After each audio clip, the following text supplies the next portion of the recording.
Sabay-sabay natin alamin ang mga kaganapan na nangyayari sa ating bansa.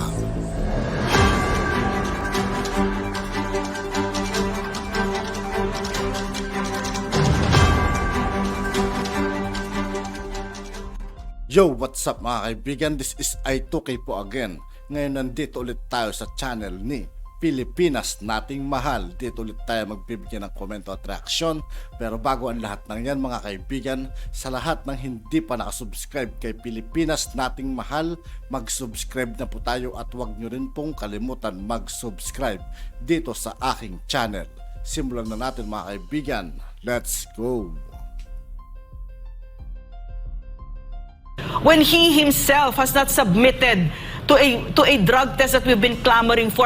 What's your moral ascendancy to talk to us about this problem? Walang naniniwala sa'yo. Unless some action is taken, di ba?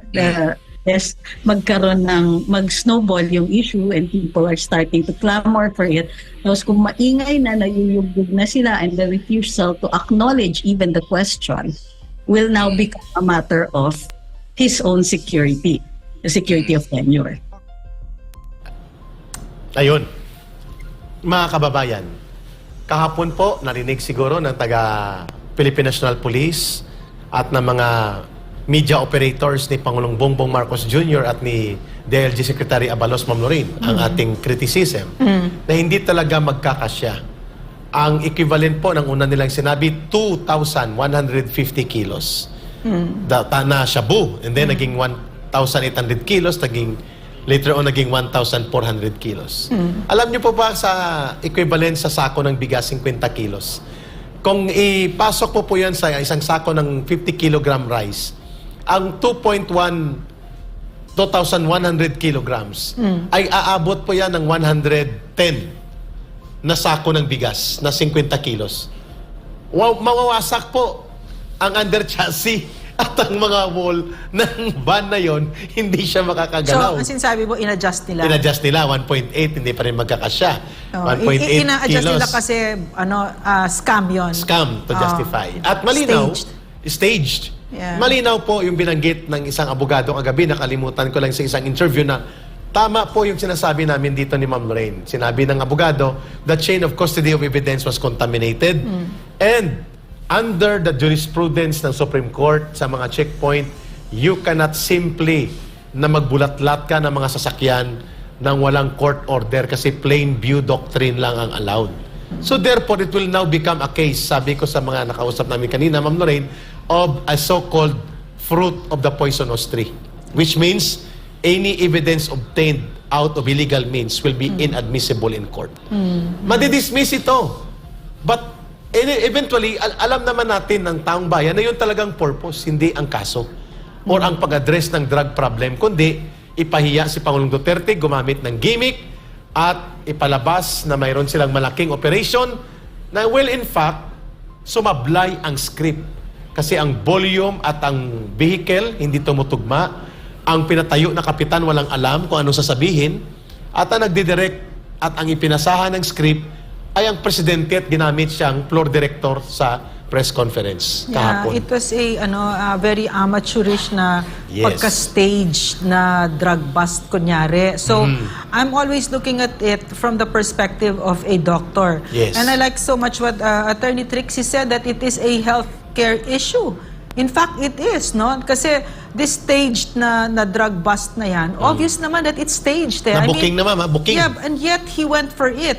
What kind of mind is that, no? In my opinion, you know what it is? It is a mind. I can put it together. It's a mind of someone who's been in chronic abuse of cocaine. It's possible. It's clearly possible, diba? So, magpa-drug test siya kasi yung health issue na ito, yan ang karapatan ng Pilipino malaman. oh, sino ba itong namumuno sa amin at dinadala tayo sa kung saan-saan, because our lives are intimately linked to the decisions Of the that this president makes, no? Exactly. And not just us, but our children and our children's children and the destiny of this Correct. country. So now he's bringing us to war, and I'm thinking, and all of these terrible decisions like that comical na drug bust, no? So what is, maybe he should really have that drug test. What is his mental condition, no? And besides, ma'am, Ah. the more pressing issue right now and Yes. question, saan po ninyo kinuha, Mr. President, General Marbil and Secretary Abalos, ang 2 toneladang droga na yun? Kaninong budiga nyo hiniram? Because it's staged, no? Obviously, Yes. yeah. So, sino ang nagbubudiga nun? That's a primary Naku, question. Mario Joseph. Source. Kailan pa yun binudiga? Kasi sinabi niyo shabu eh. Hindi pa nagkaroon ng laboratory test. Questionable ang pagdala doon at nagkaroon kayo ng script na pumalpak, kung baga sa pelikula flop. Yun ang tinatawag na teatro budol. Yung teatro budol nyo ay pumalpak, sumambulat. At ngayon, alam na ng taong bayan bakit inilabas yun. Una, para ipahiya at malisyusong intrigahin ang drug war ni Pangulong Duterte Pero na talagang backfire. yumanig. Nag-backfire. Backfire. Pangalawa, ang purpose ng tabunan ang lumalawak at dumagsa na sentimento ng galit ng mamamayan na nagtipon-tipon sa Mindanao sa Tagum City. Yes. Third, upang pagtakpan ang sunod-sunod na issue na sinasambulat ni Miss Maharlika at ng social media sa kanyang involvement sa drug abuse at mga pangungurakot ng kanyang mga tauhan at mga Yeah. disipulo sa mga AICs at iba pang program of social welfare and benefits supposedly for the people. At ngayon, naglabas pa ng video ito si Tunying. Ito si Tunying ay naglabas ng video na ang kanyang content, Who's si Katunying. Tunying? Antonita Berna yata itong pangalan niya. yeah, At ang yeah. content niya, ang First Lady, na nagraray-naraynahan na parang siya ay elected officer of the government at inaatake niya ang Vice Presidente. I think, tingnan natin itong video clip at iba pa mga video slice operations ni Tunying na pinalabas niya kung gaano kaintriga ang mga inilalabas na statement daw ng First Lady laban sa Vice President. I was always kind to her. Sabi niyo, she crossed the line. Ano ibig sabihin nun? Wala nang reconciliation yan? Budget din sa akin. I mean, for me, nasaktan ako because my husband will do everything to protect you. You ran together, di ba? Sama-sama tayo, babangon muli. Pupunta ka sa rally, tatawagan yung presidente mong bangag. Di ba, you're going to laugh? Tama ba yan? Even Lenny never did that. Sa akin, ano ngayon kung bad shot siya sa'yo? Sino ka? You are the wife of the president, yes, but you do not own this country and you Her Royal are not. Highness. The Royal Highness Lisa Araneta Marcos. Grabe yung mga dito mga kaibigan, no? Pero hanggat maaari mga kaibigan, manood na lang tayo. Alamin natin kung ano man yung mga nangyayari sa kanila. Pero natutuwa ako sa channel na to mga kaibigan kasi update sila sa mga nangyayari. Di ba? Subscribe tayo dito mga kaibigan. Nakakatuwa. Enjoy. Mas bad shot siya sa akin. Her Royal Highness. So ano kung bad shot sa yung Vice Presidente? 32 million Pero totoo yun mga kaibigan, real talk yun. Di ba? Sino ba siya? po, First Lady Lisa Araneta Marcos ang bumoto kay Inday Sara Duterte. Sa'yo, ilan? Sa'yo, ilan? Sa asawa mo, tine-question pa ngayon kasi kinausap mong Smartmatic. At yan ay pinatotohanan ni Glenn Chong with affidavit. At yan din ang binulgar niya. Nag-hire ka pa Sa madaling salita mga kaibigan, may halong dayaan daw yun. Kaya din alam. Yun ang sabi nila mga kaibigan. ng 3 operators na bawal foreigners, Griego, Romanian, and Bulgarian. Hindi mo sinasagot. Sino ka, First Lady Araneta Marcos? At bakit Sino ka?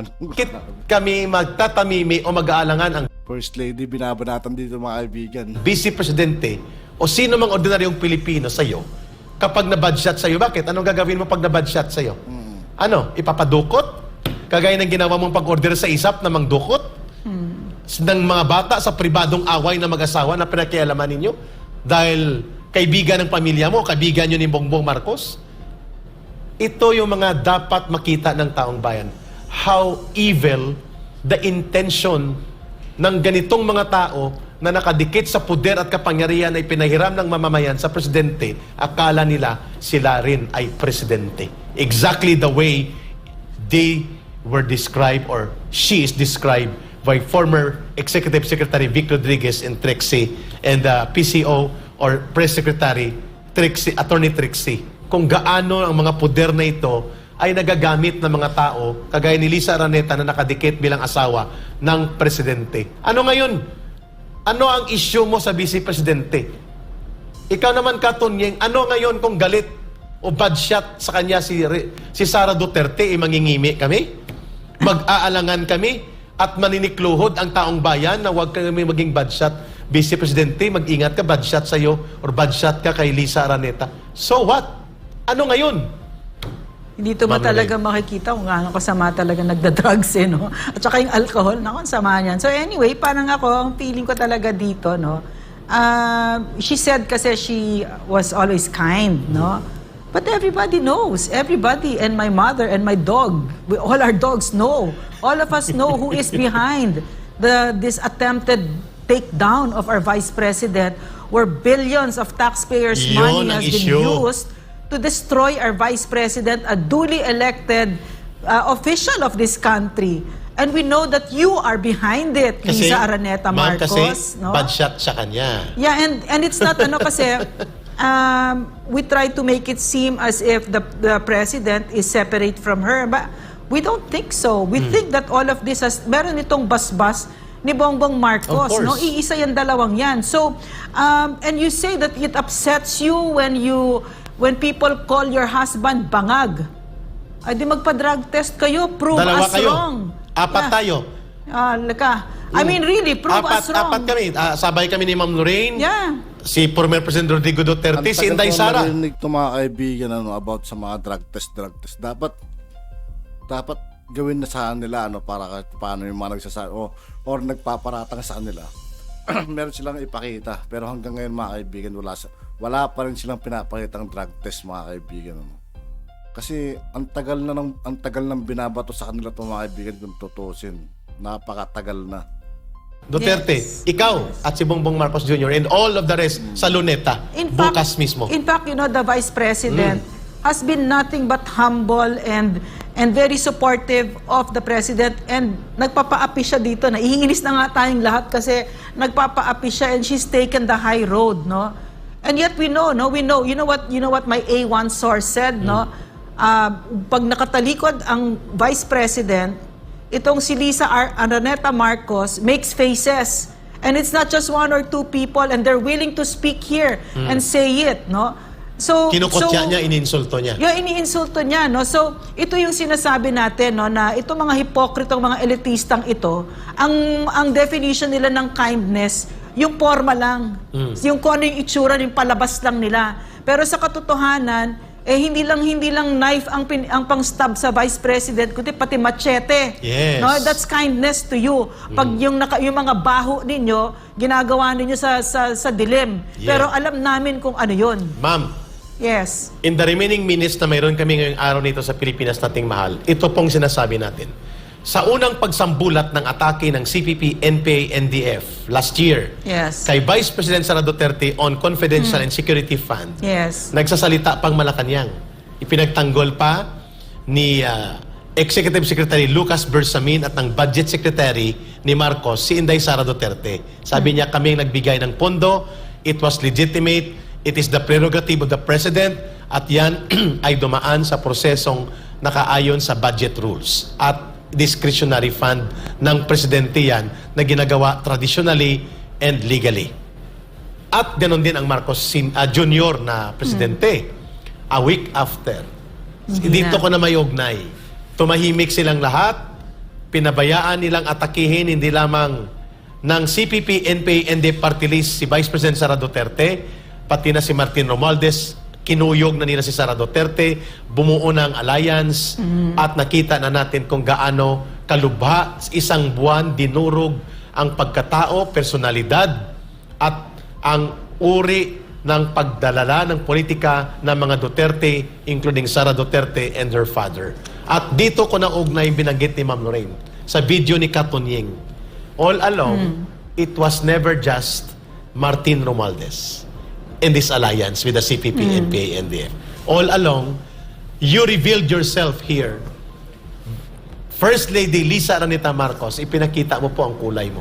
All along, ikaw pala ang nagdederehe ng maruruming laro ng politika, manipulasyon, at pagpupundo ng mga bagay na nakaririmarim gamit ang abuso sa poder, kapangyarihan at iba pa, including po ang inyong pag-hire, posible, kasi lumabas ang pangalan mo at ni Mel Robles sa mga paid witnesses ni Risa Ontiveros para sirain at atakihin ang integridad at dangal ni Pastor Kibuloy, sirain ang Kingdom of Jesus Christ, atakihin ang SMNI, birahin kami sa Kongreso, paggalawin ang NTC at ang MTRCB. Now, we have a proof how sinister, insidious, and evil-like ang mga design ng inyong operations kung bakit nangyari ang pagligwak sa SMNI, pagwasak kay Pastor Kibuloy sa kanyang pagkatao, pag-atake sa Kingdom of Jesus Christ, suspension kay Hubahib, Governor, atake kay Pantaleon Alvarez, pag-atake kay Rodrigo Duterte, pagkawasak ng alliance na ito, because all along, it started with the way you want to relate with your political allies, the Duterte, especially the Vice President. Yeah, and Eric, mga kababayan, it was planned early on, yung panloloko nila sa Vice President. And during the SMNI debate where Pastor really supported you and spent hundreds of millions. All the way. I saw you, Lisa Araneta Marcos, bring your retinue of almost 100 people at 5,000 a plate, where you ate at the table of Pastor. All of us, you all ate there, no? Kita And you namin yun. never once said thank you. And not only that, wala kayong mga utang na loob, ginigipit nyo si Pastor. Yes. No? Hindi na kayo nahiya. Dahil- And all of this is the handiwork of Lisa Araneta Marcos. Dahil si Pastor ay identified at hindi naman nila ipinagtanggi yun. Proud kami, kaibigan namin si Pierre Ardi. Identified with the Rodrigo Duterte and Vice President Sara Duterte. So what? Bakit? Anong mali doon ni Pastor? Eric, Karimari-Marim, you ate at the table of Pastor. You partook of his generosity. Yes. You sat there at that feast where your husband was treated with respect when all other media companies treated him like trash. Yes. And what have you done? How did you exchange that kindness and that compassion of Pastor, no? Kasi naawa siya eh. Naawa si Pastor. Every time you were described by Rappler, for instance, it wasn't just Bongbong Marcos, it was Yes. the plunderer's son or the fascist son. So much was spent on you, and we saw you stuff your face with food that was paid for by Pastor, including your Yan. retinue of almost 100 Ayan, no? people at 5,000 a plate. 3 times you never said thank you ever. Ma'am, at munti ko nang sabihin kung anong karanasan ko sa kanya nito. Personally, in due time. Saan ang meeting? Ano ang meeting? Anong karanasan yan? Anong sinabi niya before the May 1 rally ni Leni Robredo? Okay. At saka pinuri niya dito si Leni Robredo. Dito ko lang nakita na dalawa pa lang kandidato ng Dilawan, ng Liberal at Pink Party nung kandidato ng 2022 elections. Ngayon na namin napagtagpo ito, ang mga pagkakaugnay ng bagay. They were all along, akala natin ang kandidato nila si Leni Robredo lang. Kaya tayo'y nanindigan kay Bongbong Marcos. Ang kandidato pala ng Liberal Party at Pink in Dilawan ay hindi lang si Leni Robredo, kundi si Ferdinand Marcos Robredo din. Yeah. Ferdinand Bongbong Marcos Robredo. And nagkamali talaga si First Lady dito. Oo. Yung pangbababoy ninyo sa Vice Red President. line daw yun. Kasi the people will teach you, no? Because who is the Vice President? Record-breaking, really, numbers voted for her ever, no? And since she sat in office up to today, just recently, Most trusted. the most trusted, And no? top-performing agency. Correct, the DepEd. So Top-performing. now, you are going to feel the wrath of the Filipino people at what you are doing at this public official that we've trusted. Yeah. Ito mga ugali at mga pagmamalabis Elitista. ay sisingilin nito ng taong Yes. bayan. Ano ngayon kung bad shot sa'yo, si Vice Presidente? Para bang dapat matakot si VP? At kami din, bad Bad shot shot. sa'yo? So ano ngayon? magtatahimik kami. Bad shot ka din sa amin. Wala kaming, hindi mo na pwedeng takutin ang mamamayan. You Wala are. natatakot dito. Yes, the president is not the Philippines and the country. The president is not the king. And you are not the queen. The president belongs to the people. His power is temporary. Hinihiram niya sa taong bayan. Pati po ang inyong paggamit ng poder na yan ay inihiram ninyo. Eric, I never thought that I would say it with government, no, or people like this, no. I never thought I would say it because Yeah. I would say it with the CPP, NPA, NDF. Walang natatakot dito. Ready kami mamatay dito. Yes. No, walang natatakot. But now we have to say it, unfortunately, to a government, to an administration that's so corrupt and so indifferent to the Filipino people. Yes, akala nyo madala nyo kami sa teatro budol na nag-flap ang gimmick nyo sa padruga-druga, ha? Worst president that this Mamaya country has nakikita ever sa had. ating screen Right ang there. 2 o 3 sessions ito, libre halos, SMNI probe, at pati yung debate na walang pumansin sa kanya, subalit doon lang siya pumunta at pinili niya sapagkat ang SMNI ay may trusted level of confidence ang taong bayan. Live views niyan, mahigit almost 2 million nung debate na yan, unang punta niya. Ni singkong duling po, walang siningil ang SMNI o hininging kapalit o kabayaran si Pastor Kibuloy. Yan ang dapat mong tandaan, Lisa Araneta Marcos. At saka ni isang thank you, wala yang binigay. Yes. At saka nung nanalo na siya, pumunta yan sila sa Davao para sa oath-taking ni Vice President. Pumunta siya kay Pastor pero ang kanyang instructions, walang picture-taking. Yes. Ganyan ka, walang hiya ang mga yan. At yan- Walang utang na loob. At yan ang dahilan Grabe. NS. At yun nga po mga kaibigan, dito po nagtatapos ang ating reaction video. Muli ako po si I2K ng Sundalo ng Dunggalo. Maraming salamat sa patuloy na pagsuporta. Yeah, peace out.